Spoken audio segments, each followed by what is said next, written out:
Hello everyone, hello students.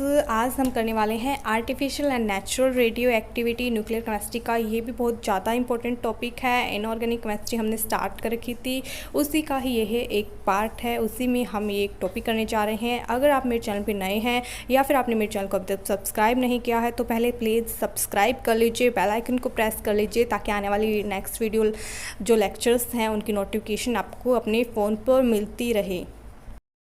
चलिए करते हैं स्टार्ट नेचुरल रेडियो एक्टिविटी। सबसे पहले हमें पता होना चाहिए रेडियो एक्टिविटी क्या होता है। जो रेडियो एक्टिविटी कॉन्सेप्ट था वो हेनरी बैकवर्ल ने 1896 में दिया था। The spontaneous emission of radiations by an element और its compound is known as radio activity and the elements which exhibit this phenomenon are called radio active elements. ये जो radio activity phenomenon है ये हमारे पास क्या होता है, एमिशन ऑफ रेडिएशंस होता है किसी भी एलिमेंट के द्वारा या फिर इसके कंपाउंड के द्वारा। और इस फिनोमेनन में जो एग्जिबिट करते हैं एलिमेंट, दिस फिनोमेनन को जो एग्जिबिट करते हैं एलिमेंट्स उन्हें हम रेडियो एक्टिव एलिमेंट्स बोलते हैं। रेडियो एक्टिविटी में भी broadly classified into two categories, natural and induced radio activity. हमारे पास रेडियो एक्टिविटी दो टाइप्स में ब्रॉडली क्लासिफाई की गई है। कौन कौन से है वो, natural radio activity and induced radio activity. Natural radioactivity क्या होता है, if a substance emits radiations by itself it is said to possess natural radioactivity. कि कोई भी हमारे पास सब्सटेंस है, कोई भी एलिमेंट है, कोई भी कंपाउंड है, वो अपने आप से एमिट करे रेडिएशंस को, उन्हें हम नेचुरल रेडियो एक्टिविटी बोलते हैं। इंड्यूस्ड रेडियो एक्टिविटी इसका बिल्कुल अपोजिट होगा। जिन्हें हमें क्या है, एमिट करवानी पड़ती है रेडिएशंस, उन्हें हम क्या बोलेंगे, induced radio activity, artificial radio activity.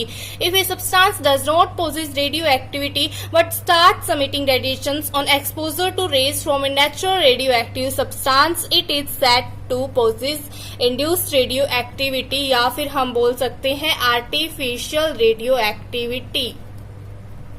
उन्हें हम क्या बोल सकते हैं, artificial radio activity. Nature of radiations from radio active substances. अब हमें पता होना चाहिए कि कौन कौन से नेचर की रेडिएशंस, कौन कौन सी रेडिएशंस रेडियो एक्टिव सब्सटेंसेस से हमारे पास अमिट होती है, जिनका एमिशन होता है। The nature of radiations emitted by radioactive substances was determined by Ernest Rutherford. Ernest Rutherford ने हमारे पास ये बताया था कि कितने तरह की रेडिएशंस, कौन से नेचर की रेडिएशंस अमिट होती है रेडियो एक्टिव सब्सटेंसेस से। ये हम कंसेप्ट काफी बार पढ़ चुके हैं, रदरफोर्ड स्कैटरिंग फिनोमेनन। देखिए, he placed a sample of uranium mineral in a lead box. उन्होंने क्या किया, सबसे पहले यूरेनियम मिनरल को लेड बॉक्स के अंदर लिया। The lead observed all other radiations except those which pass through the slit and observed at photographic plate. जो लेड हमने प्लेस किया था सारी रेडिएशंस को अब्जॉर्ब कर लेता है एक्सेप्ट किनके, जिन्हें हमने स्लिट के थ्रू पास करवाया और फोटोग्राफिक प्लेट पे जो हमें ऑब्जर्व हुई। By applying electric field the radiations emitted by the uranium mineral could be resolved into 3 types. जो हमारे पास फोटोग्राफिक प्लेट पे इलेक्ट्रिक फील्ड अप्लाई करने के बाद रेडिएशंस इमिट हुई वो 3 टाइप की रेडिएशंस थी। The rays which deflected slightly towards negative electrode were named as alpha rays। जो रे हमारे पास नेगेटिव प्लेट से डिफ्लेक्ट होगी उन्हें हम अल्फा रेज बोलते हैं। सेकेंडली, जो रेज हमारे पास डिफ्लेक्ट होगी पॉजिटिव इलेक्ट्रोड से उन्हें हम बीटा रेज बोलते हैं। और the rays which remain undeflected were named as gamma rays. और जो किसी भी पॉजिटिव या नेगेटिव से डिफ्लेक्ट, इलेक्ट्रोड प्लेट से डिफ्लेक्ट नहीं होती है, अनडिफ्लेक्टेड रहती है, उन्हें हम गामा रेज बोलते हैं। ये हमारे पास डायग्राम है। देखिए, यहाँ पे हमने क्या लिया है, लेड लिया है, लेड बॉक्स लिया है जिसके अंदर हमने एक रेडियो एक्टिव सब्सटेंस लिया है। ये हमारे पास स्लिट है जिसका एक साइड हमारे पास इलेक्ट्रोड नेगेटिव है, ये हमारे पास पॉजिटिव इलेक्ट्रोड है। जो पॉजिटिव इलेक्ट्रोड से हमारे पास डिफ्लेक्ट होगी उन्हें हम बीटा रेज बोलते हैं। जो हमारे पास नेगेटिव से डिफ्लेक्ट होगी उन्हें हम अल्फा रेज बोलते हैं। जो रेज हमारे पास किसी भी प्लेट से डिफ्लेक्ट नहीं होती है, अनडिफ्लेक्ट रहती है, उन्हें हम गामा रेज बोलते हैं। ये हमारे पास फोटोग्राफिक प्लेट है जिस पर इन तीनों रेज को हमने ऑब्जर्व किया। किसने ऑब्जर्व किया, रदरफोर्ड ने ऑब्जर्व किया। इस डायग्राम को आप वीडियो को पॉज करके बना सकते हैं फटाफट। Later on, it was established that these three types of radiations were given off from all radioactive substances. बाद में ये डिस्कवर किया गया कि ये तीनों टाइप की जो रेज है ये हर एक रेडियो एक्टिव सब्सटेंसेस से हमारे पास ऑब्जर्व होती है. Properties of alpha rays. अब हम सारी प्रॉपर्टीज करेंगे, अल्फा रे की भी, बीटा रे की भी और गामा रे की भी. सबसे पहले हमारे पास प्रॉपर्टीज है अल्फा रे की. सबसे पहले हम नेचर की बात करें तो जो अल्फा रेस होती है ये बिल्कुल हमारे पास हीलियम न्यूक्लियाई जैसी होती है. जो अल्फा रेस के अंदर हमारे पास अल्फा पार्टिकल्स होते हैं वो बिल्कुल हीलियम न्यूक्लियाई जैसे होते हैं. That is these rays consist of particles carrying 2 unit positive charge and a mass equal to 4 AMU atomic mass unit. Velocity देखें अगर हम तो they are move with a velocity about 1/10 of the velocity of light. That is velocity of light से हमारे पास कम होगी. In fact, the actual speed of alpha particles depend upon the nature of substances from which they are ejected. मतलब कि हमारे पास क्या है, velocity लगभग डिपेंड करेगी, इसकी स्पीड जो अल्फा रेस है उनकी स्पीड डिपेंड करेगी किसके ऊपर, नेचर ऑफ सब्सटेंसेस जिससे वो इजेक्ट हो रहे हैं. थर्ड हमारे पास आती है penetrating power. They do not possess high penetrating power because of there large मास. हमारे पास क्या है, लार्ज मास होता है अदर देन बीटा रेज और गामा रेज. गामा रेज और बीटा रेज से अल्फा रेज का जो मास होता है वो ज्यादा होता है. ज्यादा होने के कारण ये हाई पेनिट्रेटिंग पावर पोज करेगी. They can penetrate through a sheet of aluminium up to a thickness of 0.02 centimeter. Next हमारे पास है ionising power. Alpha particles can ionise the gas through which they pass. जो alpha particles हैं alpha rays में भी ionise हो जाते हैं गैस से जिनमें उन्हें पास किया जाता है.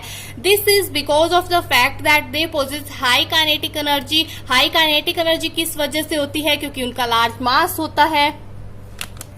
फिफ्थ प्रॉपर्टी हमारे पास क्या है, effect on zinc sulphide and photographic plate.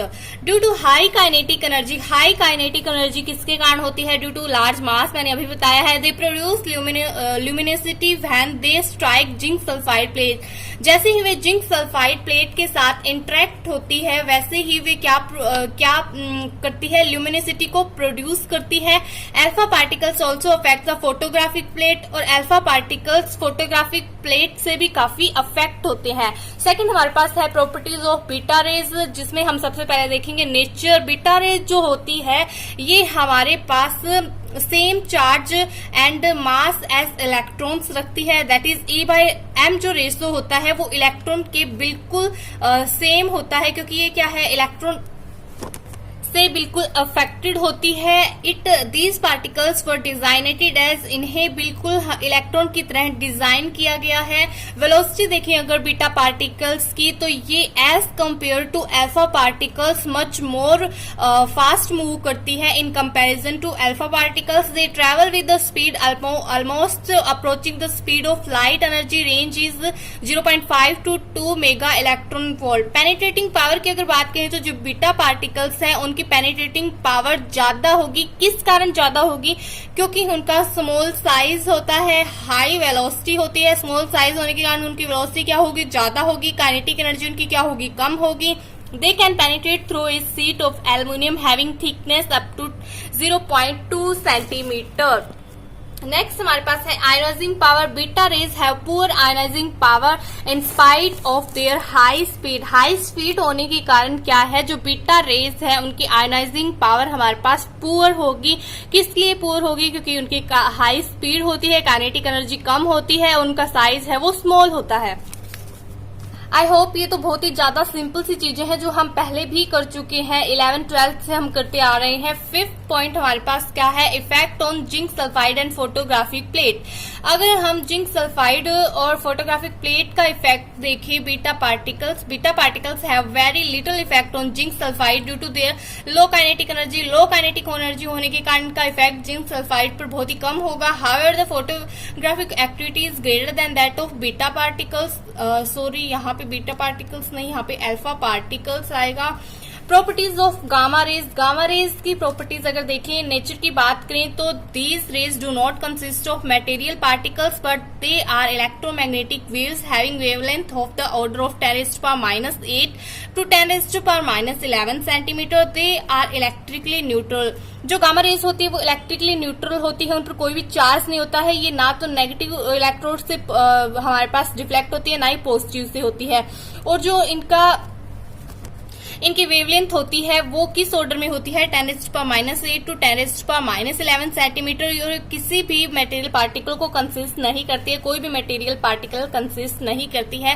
Velocity क्या होगी, दे travel with the speed of light. Light की जो स्पीड है 3 × 10⁸ उसी स्पीड से ये ट्रेवल करती है। Their energy range is 0.1 - 2 mega electron one. Penetrating power क्या होगी, ये हाई पेनिट्रेटिंग पावर रखेंगे क्योंकि इनकी हाई वेलोसिटी होती है, हाई स्पीड होती है। वेलोसिटी ऑफ जो लाइट है, स्पीड ऑफ लाइट है, बिल्कुल इसके स्पीड ऑफ लाइट के इक्वल होती है।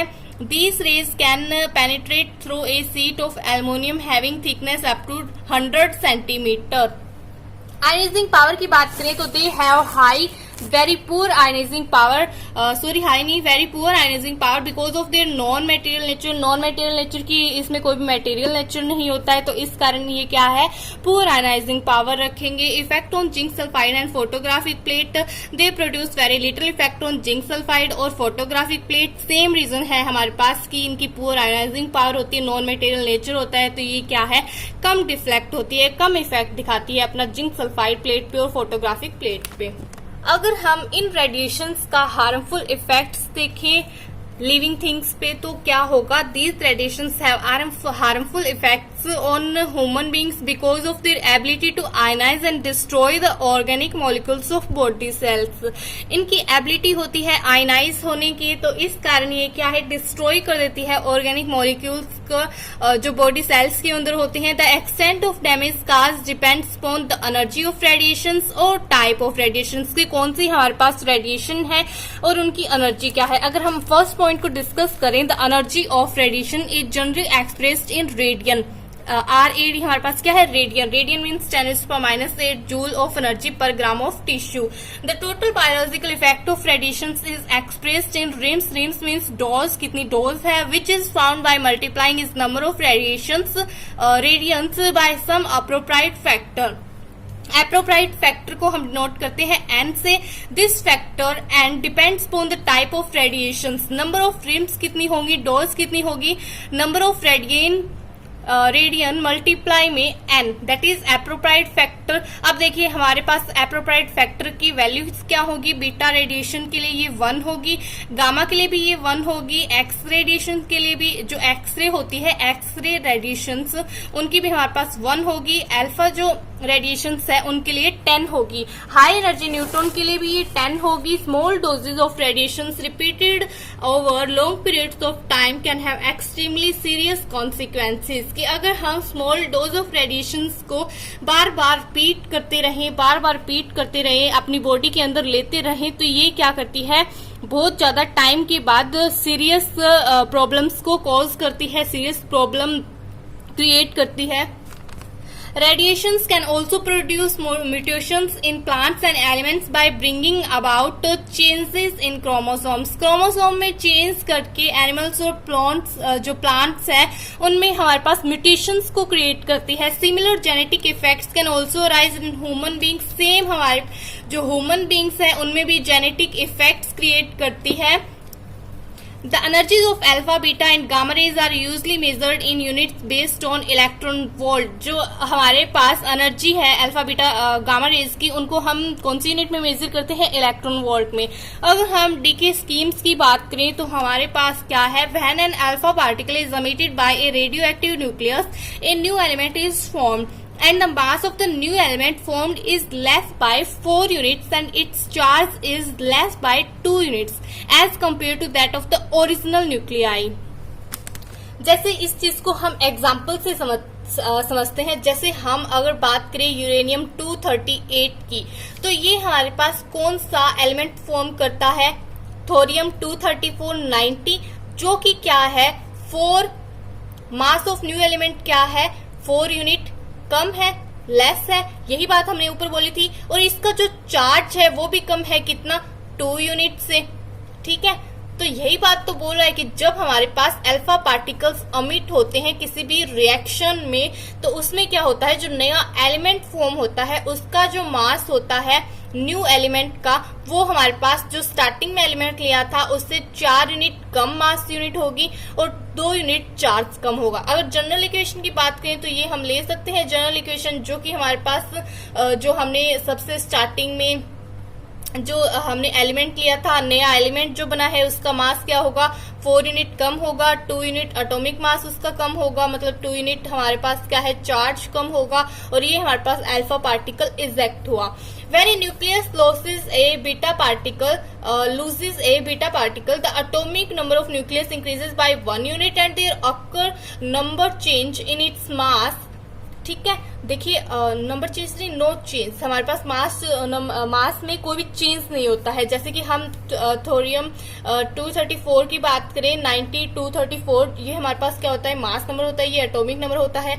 देखिए यहाँ पर हमारे पास क्या है, मास नंबर में कोई चेंज नहीं आया है, लेकिन हमारे पास जो एटॉमिक नंबर है वो 1 यूनिट से ज्यादा हो जाता है जब हमारे पास बीटा पार्टिकल इजेक्ट होता है। सिमिलरली हम एक एग्जांपल और देख सकते हैं, यहाँ पे कार्बन 614 एटॉमिक नंबर 6 है, मास नंबर 14 होता है कार्बन का। हमारे पास न्यूट्रॉन न्यू एलिमेंट फॉर्म हुआ, ये इसका जो मास नंबर है वो बिल्कुल सेम है, लेकिन एटॉमिक नंबर हमारे पास 1 यूनिट से इंक्रीज हो गया, ये हमारे पास बीटा पार्टिकल इजेक्ट हुआ। The emission of alpha rays does not produce any change either in mass number और in atomic number of the nucleus. Gamma rays की अगर हम बात करें तो इसमें हमारे पास क्या होता है, कोई भी चेंज नहीं होता है मास नंबर में भी और एटॉमिक नंबर में भी। ये हमने देख लिया था कि मटेरियल पार्टिकल कंसिस्ट नहीं करते, तो गामा रेज होती है वो अमिट नहीं करती है, अमिशन जरूर होता है गामा रेज का, लेकिन इसमें हमारे पास कोई भी चेंज नहीं होता है। अब हमारे पास क्या है, ग्रुप डिस्प्लेसमेंट लॉ। ये लॉ हमारे पास बताता है कि जो हमारे पास अल्फा बीटा रेज, इनकी वजह से जो चेंज आ रहे हैं, गामा रेज में तो हमारे पास कोई चेंज ही नहीं हो रहा है, लेकिन जो अल्फा और बीटा रेज है उनमें जो चेंजेस आ रहे हैं, उन चेंजेस को सम अप करके एक लॉ दिया गया, ग्रुप डिस्प्लेसमेंट लॉ। ठीक है, ये किसने इंट्रोड्यूस किया था, ये सोडी और फजान नाम के 2 साइंटिस्ट थे, उन्होंने इंट्रोड्यूस किया था। This law stated that the emission of alpha particle by an element results in the formation of new element which lies 2 places left to the parent element, and the emission of beta particle results in the formation of a new element which lies 1 place to right to the parent element in the periodic table। देखिए अगर हम इन्हीं example से समझे तो for example देखिए हमने अभी थोरियम का किया था, जिसमें क्या है हमारे पास, thorium formed by emission of alpha particle from uranium 238 lies 2 places of left uranium, and emission of beta particle के अंदर भी हमने थोरियम लिया था, जिसमें रिजल्ट हमारे पास क्या आ रहा था, in the formation of protactinium which lies 1 place right to the thorium. देखिए ये देखिए हमारे पास अभी हमने एग्जाम्पल किया था थोरियम का, जिसमें हमारे पास यूरेनियम 238 से थोरियम फॉर्म हुआ था। थोरियम में हमारे पास क्या हुआ था, 2 पार्टिकल्स, हमारे पास 2 यूनिट एटॉमिक नंबर है वो कम हुआ था, चार्ज कम हुआ, तो ये कौन सी साइड प्लेस होगा, ये किस साइड प्लेस होगा, ये लेफ्ट साइड प्लेस होगा। सेम हमने अभी किया था जिसमें हमारे पास क्या है, प्रोटेक्टियम बना था, जो हमारे पास 1 place right of the thorium क्या है, लाई करेगा। क्यों, क्योंकि इसमें 1 यूनिट हमारे पास क्या है, एटॉमिक नंबर ज्यादा हुआ है।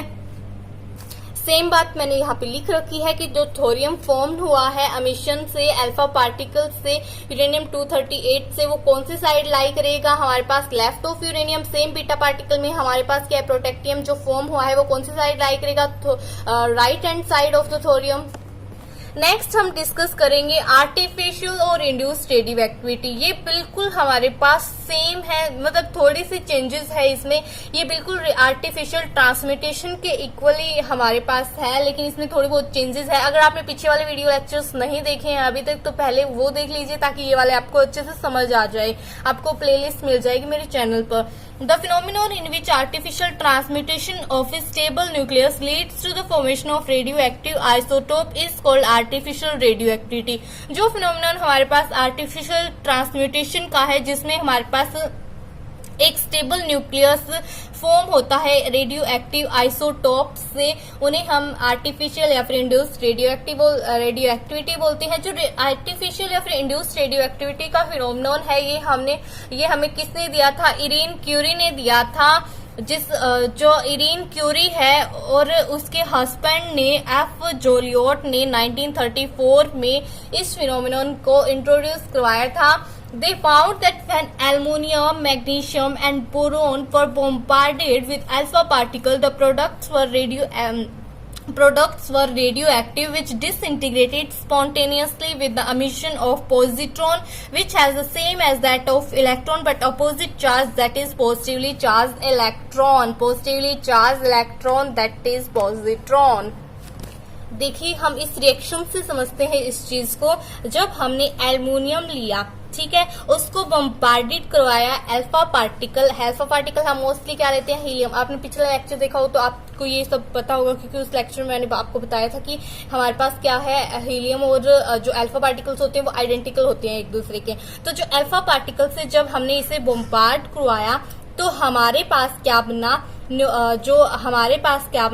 रेडियो एक्टिव जो सब्सटेंस है वो बना, और ये डिसइंटीग्रेट होके हमारे पास क्या है? पॉजिट्रॉन एमिट करता है। पॉजिट्रॉन का एमिशन होता है। पॉजिट्रॉन मतलब कि इलेक्ट्रॉन पे हमारे पास नेगेटिव चार्ज होता है, जब इलेक्ट्रॉन पे हमारे पास पॉजिटिव चार्ज आ जाता है, जैसे पॉजिटिव चार्ज आ जाता है तो उसे हम बोलते हैं पॉजिट्रॉन। सेकंड हमारे पास मैग्नीशियम भी देखा उन्होंने। मैग्नीशियम के अंदर भी हमारे पास सेम रिएक्शन हो रही है। सेम हमारे पास बोरोन के अंदर रिएक्शन हो। Production of artificial radio activity की हमारे पास आर्टिफिशियल रेडियो एक्टिविटी या फिर इंड्यूस्ड जो रेडियो एक्टिविटी है उसे हम कैसे प्रोड्यूस करते हैं, कैसे इन्हें इंड्यूस्ड प्रोड्यूस करते हैं? प्रोटॉन से, न्यूट्रॉन से, फोटोन से, ड्यूट्रॉन से। देखिए, हमारे पास ये सेम हमारे पास आर्टिफिशियल ट्रांसमिटेशन की तरह है। वैसे करवाने की जरूरत नहीं थी, लेकिन फिर भी मैं आपको थोड़ा थोड़ा करवा देती हूँ। Induced radio activity produce bye protons by using proton as projectile. Both proton neutron proton alpha gamma reactions, particularly the former, generally lead to the formation of radio element. In this way large number of new elements were formed that are unstable. For example, ये देखिए, जब हम क्या करते हैं, कोई भी हमारे पास कोई भी मान लीजिए यहाँ पे एलिमेंट है, उनको जब हम बम्बार्ड करवाते हैं किनके साथ? प्रोटॉन के साथ, तो हमारे पास क्या है? नया एलिमेंट बनता है जो कि हमारे पास डिसइंटीग्रेट होके क्या बनाता है? एक new element radio active element बनता है जो कि डिसइंटीग्रेट होकर हमारे पास नया एलिमेंट बनाता है। और साथ में हमारे पास पॉजिट्रॉन या फिर न्यूट्रॉन या फिर गामा रेज क्या होती है? इंड्यूस्ड होती है, प्रोड्यूस होती है। सेकंड हमारे पास क्या है? Induced radio activity produce by deuterons. Deuterons क्या होते हैं? ड्यूट्रॉन्स हमारे पास हमने पहले भी देखा था कि ये हैवी आइसोटोप होते हैं हाइड्रोजन के, ठीक है, जिन्हें हम न्यूट्रॉन बोलते हैं। Have prove to be more effective than proton. ये ज्यादा ही इफेक्टिव होते हैं प्रोटॉन से in the production of artificial radio active element. ये हमारे पास 2-3 रिएक्शंस है, आप सीधे देख लीजिए, क्योंकि ये हम पहले भी कर चुके हैं उसमें आर्टिफिशियल ट्रांसम्यूटेशन में। सेम रिएक्शंस है, सेम हमारे पास यहाँ पे सिंबल्स है, सब कुछ हम पहले कर चुके हैं। थर्ड हमारे पास क्या है? Induced radio activity produce bye neutrons. इसमें भी हमारे पास क्या है? जो न्यूट्रॉन्स है वो एज ए प्रोजेक्टाइल हम लेकर चलेंगे। हमारे पास क्या है? अल्फा प्रोटॉन या फिर गामा जो है रेज वो इजेक्ट होंगी। जब हमारे पास डिसइंटीग्रेशन होगा, इलेक्ट्रॉन समिट होंगे। लगभग हमारे पास क्या है? न्यूट्रॉन्स को जब हम एज ए प्रोजेक्टाइल लेकर चलते हैं तो हमारे पास मोस्टली ये इलेक्ट्रॉन अमीटर्स होते हैं। देखिए, हर एक रिएक्शन में इलेक्ट्रॉन अमीटर्स है, लेकिन जब हम अगर न्यूट्रॉन कुछ रिएक्शंस में एक्सेप्ट, कुछ रिएक्शंस हमारे पास, कुछ रिएक्शंस में जो हमारे पास पॉजिट्रॉन है वो इजेक्ट होता है। फोर्थ हमारे पास है induced radio activity produce bye photons. By using gamma rays of high energy, it has been possible to eject neutrons from phosphorus, copper, bromine, silver या फिर other nuclei जो हमारे पास क्या है रेडियो एक्टिव आइसोटोप्स को लीव करती है। फॉर एग्जाम्पल, ये हमारे पास एक रिएक्शन है जिसमें हमारे पास क्या है? गामा रेज, जो हाई एनर्जी गामा रेज को यूज करके हमने क्या है? न्यूट्रॉन को इजेक्ट करवाया है। और हमारे पास साथ में क्या है? जो हमें इंड्यूस्ड रेडियो एक्टिविटी है उन्हें हमने प्रोड्यूस किया है। अब ये जो सारे प्रोसेसेस थे जिनमें हमने प्रोड्यूस किया artificial radio activity radio elements को, तो वो हमारे पास काफी सिंपल मेथड से, बिल्कुल सिंपल मेथड्स थे। लेकिन इनके अलावा भी हमारे पास थोड़े दो तीन मेथड्स होते हैं। आज हम ये दो मेथड्स, दो प्रोसेसेस को डिस्कस कर रहे हैं। हमारे सिलेबस में भी यही है, के इलेक्ट्रॉन कैप्चर और न्यूक्लियर आइसोमेरिज्म। कैप्चर की अगर हम बात करें तो हमारे पास युकावा साइंटिस्ट थे 1935 में। उन्होंने इस चीज को शो किया था कि जो पॉजिट्रॉन अमिटिंग न्यूक्लियर होते हैं उनकी प्रोबेबिलिटी होती है डिके होने की कैप्चर करके इलेक्ट्रॉन को। और जो कैप्चर होता है इलेक्ट्रॉन, ये कहां से होता है? ये न्यूक्लियस के सेल से होता है, इसीलिए इसे हम के इलेक्ट्रॉन कैप्चर बोलते हैं। देखिए, since the electron which is captured invariably comes from the K cell, that is cell nearest to the nucleus, the process is called K electron capture. After K capture, there is a vacancy in the inner orbit, and due to the vacancy so created, another electron from a higher energy level will drop to the K cell to replace the captured one that is filled. This vacancy कि के capture के बाद जो हमारे पास के capture होता है उसके बाद वैकेंसी क्रिएट होती है इनर ऑर्बिट में। उस इनर ऑर्बिट की वैकेंसी को हमें फिल करने के लिए हायर एनर्जी लेवल से क्या होता है, के सेल में हमारे पास एक इलेक्ट्रॉन को ड्रॉप किया जाता है, जिससे जो के कैप्चर की वैकेंसी थी वो फिल हो जाती है। हमारे पास large number of artificial radio active elements है, वो डिसइंटीग्रेट होते हैं के इलेक्ट्रॉन कैप्चर से। फॉर एग्जांपल अगर हम बात करें टाइटेनियम की, टाइटेनियम 2248 की, यहाँ पे हमने क्या लिया है, ड्यूट्रॉन लिया है। और ड्यूट्रॉन को जब इसके साथ हमें बोम्बार्ड करवाया जाता है तो हमारे पास वेनेडियम 2349 बनता है, और ये हमारे पास डिसइंटीग्रेट होके क्या बनाता है, एक नया एलिमेंट, रेडियो एक्टिव एलिमेंट बनाता है। The resulting titanium had 1 electron missing from the के सेल। और जो रिजल्टेंट हमारे पास टाइटेनियम फॉर्म हुआ है उसके अंदर हमारे पास क्या है, एक इलेक्ट्रॉन मिस है के सेल से।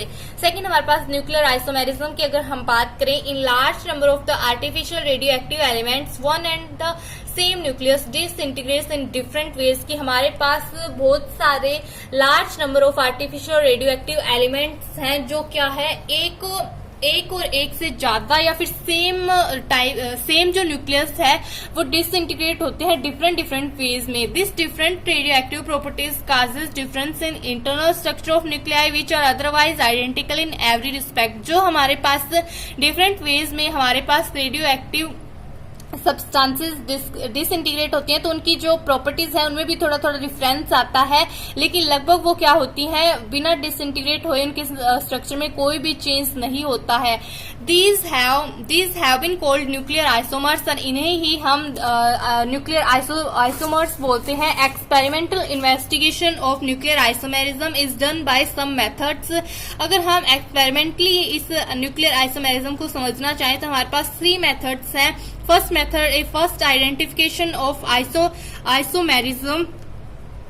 Isomeric cases. सेकेंड, हमारे पास सेपरेशन ऑफ आइसोमर्स है। थर्ड, हमारे पास एक क्लोजर एग्जामिनेशन है, internal mechanism of the isomers. I hope आपको ये वाला लेक्चर काफ़ी पसंद आया होगा। अगर ऐसा है तो ज़्यादा से ज़्यादा इसे शेयर करें, सब्सक्राइब करें, वीडियो को लाइक करके जाएं, और हाँ, कमेंट बॉक्स में मुझे कमेंट करके ज़रूर बताएं। अगर बाकी के वीडियो लेक्चर्स आपने नहीं देखे तो वो भी देख लीजिएगा। बाकी सब्जेक्ट्स के नोट्स भी आपको मेरे चैनल पे मिल जाएंगे, अगर वो भी आपने नहीं देखे तो आप वो देख लीजिएगा। मुझे मेरे इंस्टाग्राम पेज पे भी फॉलो कर सकते हैं। In case of any doubt description box में आपको लिंक मिल जाएगा। Thanks for watching.